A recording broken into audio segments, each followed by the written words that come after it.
Hey everyone. Well, we did a special list about the top 10 best movie licensed video games, so now we're going to give you the opposite. This is the top 5 worst video games based on films and other media.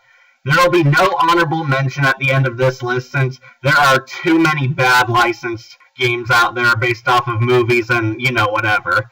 So if there's any horrible movie licensed video game out there that you wanted to see on this list that isn't on our video, then feel free to post it in the comments section.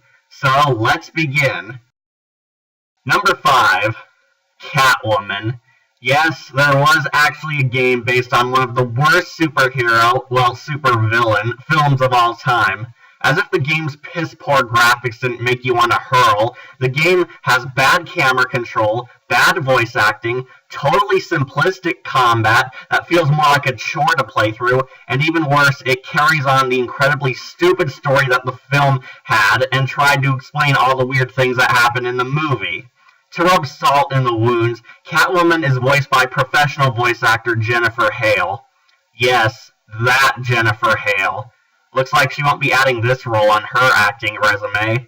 What's worse is that the game still tries to make Catwoman look sexy with these horrendous graphics.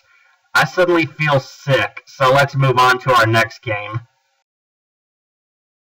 Number 4, Bart's Nightmare. Yeah, big shock, a classic NES game made it onto this list. The Simpsons have had somewhat infamous reputation for their bad console games. While they have had some successes, most of their early games fail epically. Bart's Nightmare is one of the most infamous video games ever made.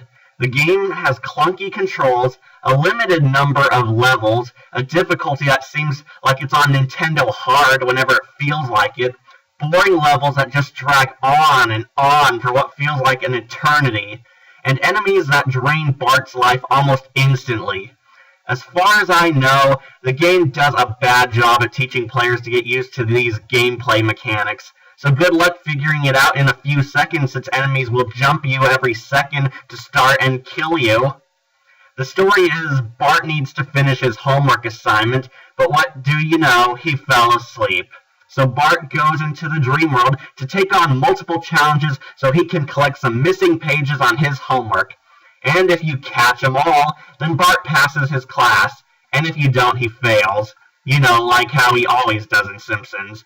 So good luck collecting all the pages, though, because sometimes the game only shows the player mercy after you've endured so much torture from these hard levels. At least you can't argue that the game doesn't live up to its title of being a nightmare. Number 3, Superman 64. Yes, this video game is based on Superman the Animated Series, one of the best Superman cartoons ever made, and of course the video game sucked. Superman has faced the evils of Lex Luthor, Metallo, Darkseid, Brainiac, and Doomsday. So what is the monstrous scenario that the Man of Steel must endure in this game? Racing through ring obstacles, of course. Yes. Seriously, this is the majority of all the challenges that Superman faces in the game. Oh, and just in case you wanted more fun in these racing through the ring challenges, the flying course is on a time limit. And if you fail to fly through every ring perfectly, or the time runs out, well, game over and you start again and do the whole thing over again. The only other challenge in this game is having Superman pick up cars and taking them to checkpoints or just throwing them. Oh, and that's time too. Oh yeah, because this is what people wanted out of a Superman game, right? Flying through rings and picking up cars. In short, this game is horrible because it's long, boring, and a glitchy mess. This game is the reason why Superman is never given video games of his own. Number 2. Ghostbusters. The Ghostbusters 2016 game, technically. I just love that the game is called Ghostbusters, as if they wanted to confuse game buyers on whether or not they're getting the good game with the actual cast, or if they purchased the lousy monstrosity of a video game known as this Ghostbusters. If you liked the new movie, that's fine. We didn't. But even the very small minority who actually liked that film hated this game. Why? Well, the game cover shows the female Ghostbusters on the front, as to imply that they'll be the main characters of this game. Guess what? None of the movie's cast are in this game at all. In fact, the female Ghostbusters in the game are on a mission right now to prevent ghosts from assassinating the President of the United States, which would have been a much better plot than the one we were given here in the game and in the actual movie. Instead, we get a new cast of Ghostbusters entirely, made up of every stock cartoon character ever made. We got the frosty soldier with a heart of gold, the dumb tough guy, the sassy black woman, and the dumb blonde. Real original. The story informs us that Rowan, the antagonist from the new movie, has somehow escaped from the ghost dimension and returns to destroy the world because ghosts are idiots who obey him. Yes, because wasn't Rowan such a compelling villain back in the movie? So basically, the game is about all these cartoony characters fighting ghosts and nothing serious. So why is this game worse than Superman 64 in our opinion? Because it costs $50, and that includes purchasing an infinite number of DLC if you ever want to enjoy the online multiplayer. Yes, this game actually has a multiplayer, as in they expected multiple people to pay $50 for this piece of junk game and all the expensive bonus DLC to play it with friends in a repetitive gameplay of fighting never-ending waves of enemies until you make it to the final boss. What's worse is that Rowan, our final boss, can be defeated if you just hide out in the corner of his fighting arena and shoot him constantly because his boss fight is broken beyond all belief. Good luck not getting bored in this game, and the cutscenes are cringeworthy all the way to the end. If you want more detail on how much this game sucks, I recommend viewing Angry Joe's review of the Ghostbusters game. Guys, turn on the news, quick! There's something strange, right here, in the neighborhood. And finally, we reach our number one, E.T. the video game. Yes, of course, one of the worst video games ever made eventually made it onto one of our worst lists.